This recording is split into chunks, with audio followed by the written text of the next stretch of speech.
Okay, and here we are for the final part of this kind of introductory part of my Napoleonic project, with the last product review, really. Not that really it's a product review, it's just a product that I'm using. If you want me to do product reviews on the stuff that I am using, then feel free to chuck it in the comments below and I will get product reviews sorted out.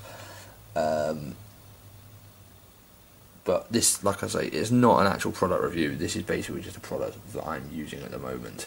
And this one has come in from, get that in, Fighting 15s.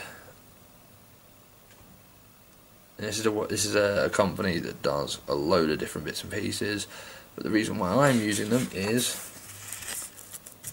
flags. Simple, plain and simple flags.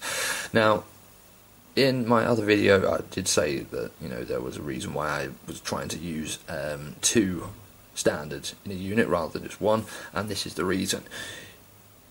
These two flags here belong to one regiment. Just try and bring that a little bit closer, try and get it focused. There we go. So the 41st Foot Regiment used both of these flags. So why have one flag for a unit when there's two provided and you can have two flags? The thing with Napoleonics is, like I said, you can do it where it's a case of ease and simplicity and things like that, where you only have one standard per unit, and there's nothing wrong with that, whatsoever. Personally, I like the Napoleonic period because it's like bright colours. There's like the blues from the French, there's the greens mainly from the Russians, there's the reds from the Brits, the whites of the Prussians and things like that, and there's a number of other different sort of like nations and things like that that obviously fought during the Napoleonic Wars. But it really does bring a lot of colour to your tabletop. Easiest way of making colour, big flags. So why scrimp on the flags?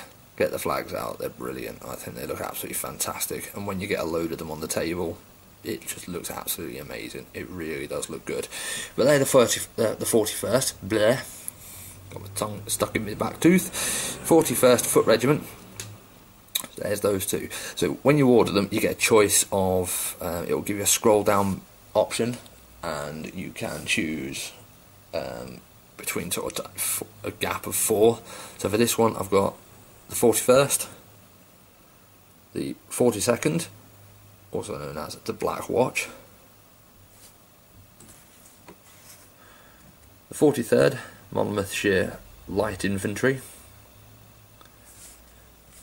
and the 44th East Essex. So they are one of the two sheets that I've got. The other one,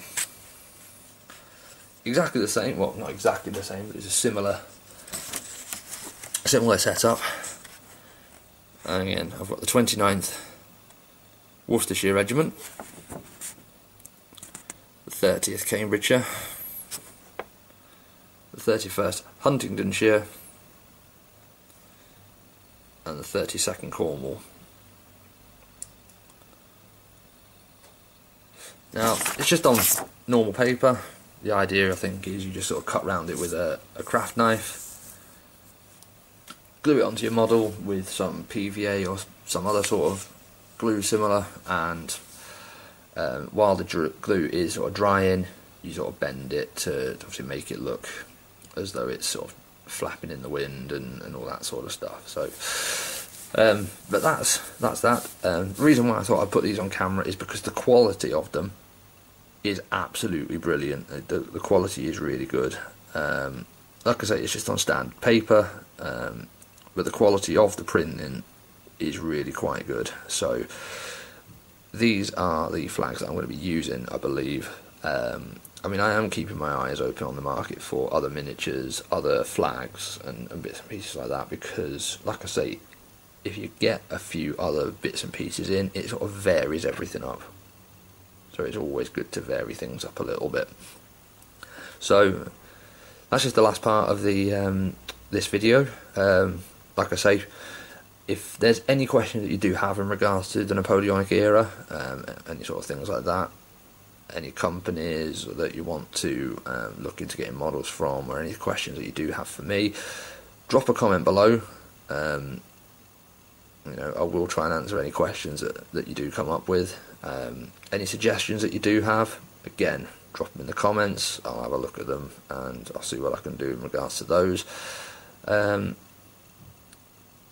But at the moment, I think I'm going to get back to gluing some figures and a heap ton of research. This is going to be a big project and I'm really looking forward to it, so I'll keep you posted.